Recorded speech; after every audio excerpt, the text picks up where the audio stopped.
সব আশা করছি সবাই ভালো আছো। আর আমরা দেখেছি যে ইন্ডিয়ান টেস্ট দলের স্কোয়াড ঘোষণা করা হয়েছে, যার মধ্যে শুভমন গিল ক্যাপ্টেন এবং ঋষভ পন্থ থাকবে ভয়েস ক্যাপ্টেন। তো শুভমন গিল আছে অধিনায়ক, ঋষভ পন্থ আছে অধিনায়ক, যশস্বী জয়সওয়াল আছে, কে রাহুল আছে, সাই সুদর্শন স্কোয়াডে যোগ হয়েছে। ভালো খবর এটা, কারণ সাই সুদর্শন এবার আইপিএল এত সুন্দর প্রদর্শন করে গেছে, দারুণ প্রদর্শন করে গেছে। তো সাই সুদর্শনকে অনেক লেটে টেস্টে দলে যোগ নিয়েছে, তো এটা একটা সাই সুদর্শনের জন্য ভালো খবর। সাই সুদর্শন আছে, অভিমন্যু ঈশ্বর আছে, করুণ নায়ার আছে, নীতিশ কুমার রেড্ডি, রবীন্দ্র জাদেজা, ধ্রুব জুয়েল আছে, ওয়াশিংটন সুন্দর, সাদরুল ঠাকুর, জসপ্রীত বুমরা, মোহাম্মদ সিরাজ, প্রসিদ্ধ কৃষ্ণা, আকাশদীপ, হর্ষদীপ সিং, কুলদীপ যাদব। তো এই স্কোয়াড নিয়ে যাচ্ছে ইংল্যান্ড সফরে, এবং যে তারিখে ম্যাচগুলো আছে সেগুলোতে 5টি টেস্ট ম্যাচ খেলবে, যেখানে শুরু হচ্ছে জুনের 20 তারিখ থেকে শুরু হচ্ছে, 20 তারিখ থেকে 24 তারিখ পর্যন্ত ম্যাচ আছে, সেটা 3:30 থেকে ম্যাচ আছে, এবং জুলাইয়ের 2 তারিখ থেকে 6 তারিখ পর্যন্ত ম্যাচ হবে। জুলাইয়ের 2 তারিখ থেকে 6 তারিখ পর্যন্ত ম্যাচ হবে।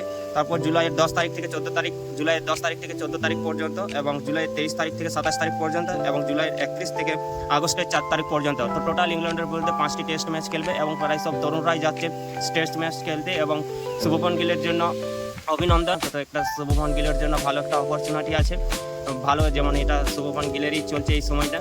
তো শুভমন গিল দেখা যাক এই স্কোয়াড নিয়ে ইংল্যান্ডের বিরুদ্ধে টেস্ট সিরিজ জিততে কি পারে না। যদি জিততে পারে তো শুভমন গিলের জন্য এটা একটা অবশ্যই ভালো খবর হবে, এবং সাই সুদর্শনের জন্য ভালো খবর। তো সাই সুদর্শন প্রথম ইন্ডিয়ান স্কোয়াডে যোগ হয়েছে, ইন্ডিয়ান দলে যোগ হয়েছে। তো সাই সুদর্শন তো কংগ্রাজ। তো আশা রাখবো যে ইংল্যান্ডের বিরুদ্ধে যেন ম্যাচ বা সিরিজটি জিতে আসে।